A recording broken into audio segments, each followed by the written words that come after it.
rencana pemerintah secara umum ingin menyatukan semua undang-undang terkait kesehatan dalam satu rancangan undang-undang Omnibus Law ini.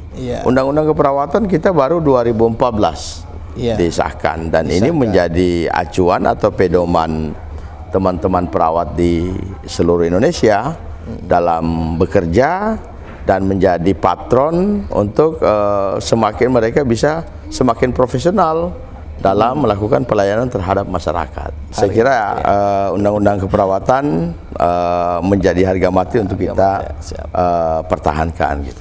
Tagar Save Undang-Undang Keperawatan. Selamatkan Undang-Undang Keperawatan.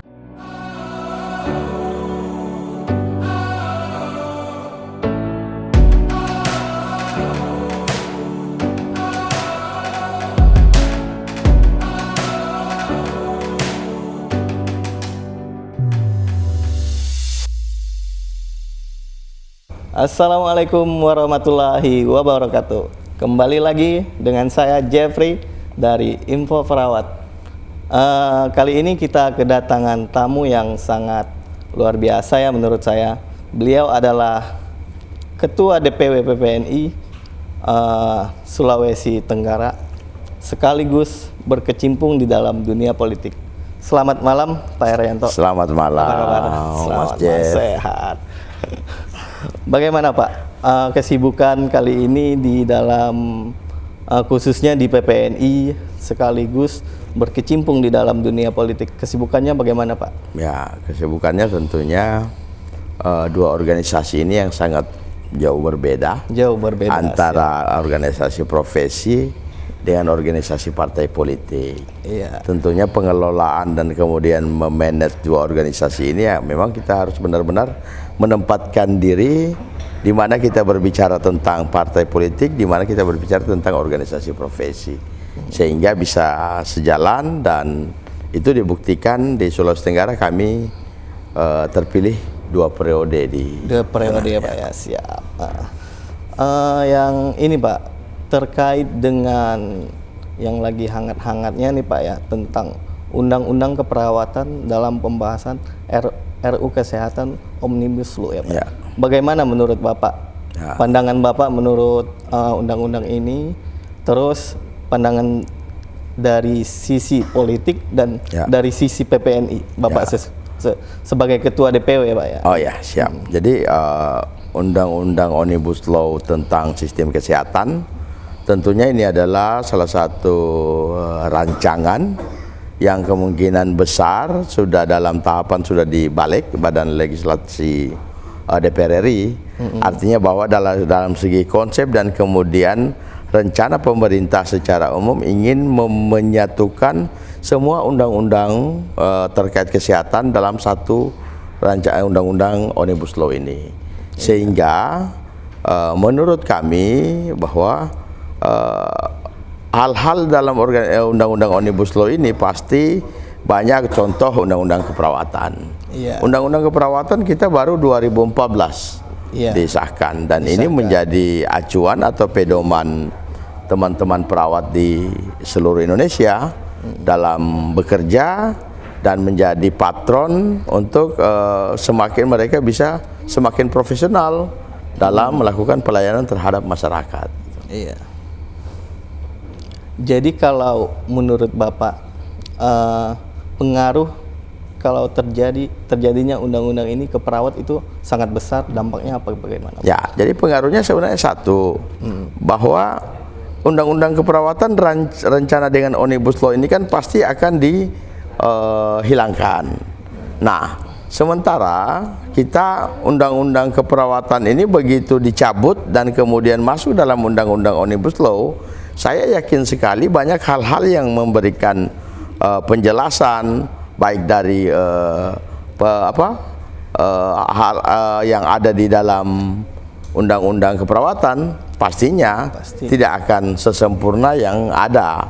Walaupun sesungguhnya kalau dikatakan bahwa masih undang-undang ini belum sempurna, memang kalau bahwa itu produk undang-undang belum ada yang sesempurna. Kenapa ada amandemen di setiap produk undang-undang itu memang karena untuk menyempurnakan.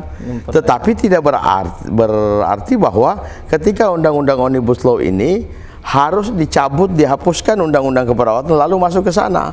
Kami punya keraguan secara organisasi di PPNI, berarti akan banyak hal-hal pengaturan yang tidak masuk di dalam undang-undang Omnibus Law itu. Contoh umpama bicara tentang jenis perawat. Jenis perawat dalam undang-undang keperawatan kan ada 3. Iya. Yang pertama adalah vokasi, profesi, dan spesialis. Nah, kalau yang saya lihat di rancangan undang-undang Omnibus Law itu yang sedang tersebar saat ini di masyarakat, itu walaupun di tingkatan balik dia tidak mengakui bahwa itu adalah naskah akademik dan rancangan undang-undang Omnibus Law yang mereka punya, tetapi yang tersebar adalah hanya ada 2 hal yang mengatur tentang keperawatan. Tentang jenis keperawatan itu sudah tidak diatur. Artinya bahwa kalau sudah tidak diatur tentang jenis keperawatan ini, satu hal saja, berarti tentang vokasi, profesi, dan spesialis. Itu berarti tamatan SMA pun juga, SMK juga bisa boleh, bisa jadi itu adalah diartikan sebagai perawat. Contoh yang saya baca di situ tidak ada lagi yang menjelaskan tentang perawat adalah siapa.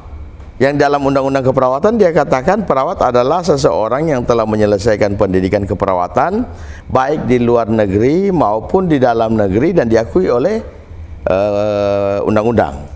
Nah, kalau itu juga tidak ada pengertian tentang keperawatan, berarti kita kembali lagi. Kita kembali ke zaman bagaimana keperawatan, profesi perawat di Indonesia ini sebelum lahirnya undang-undang keperawatan. Sebelum lahirnya undang-undang keperawatan tentunya tidak ada pengaturan-pengaturan yang jelas dan akan lebih parah kalau nantinya diatur oleh peraturan yang lebih rendah di bawahnya.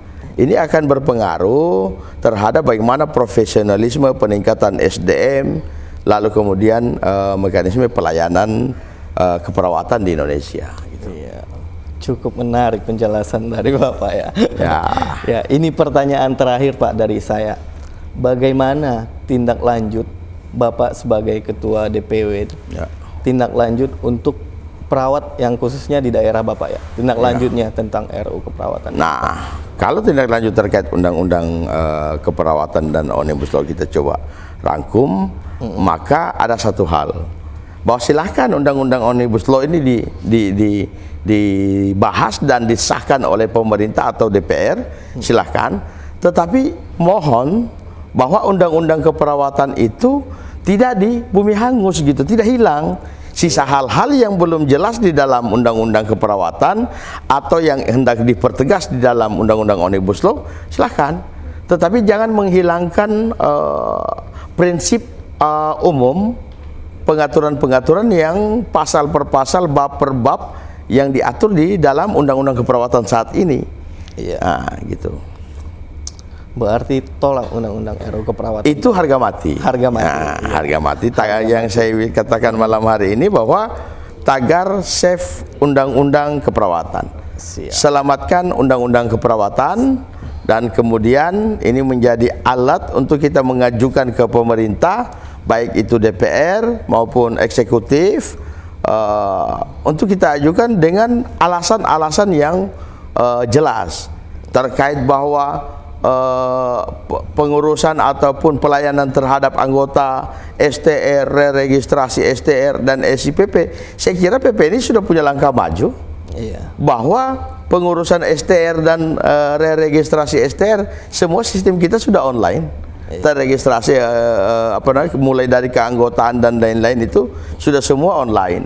Tidak ada lagi yang rekomendasi perpanjangan atau pengurusan baru STR itu tidak sesuai dengan pengaturan peraturan perundang-undangan yang ada. Hanya ada satu yang kami minta, bahwa jangan persoalan di profesi lain lalu kemudian mau disamaratakan dengan profesi yang sudah tertib gitu.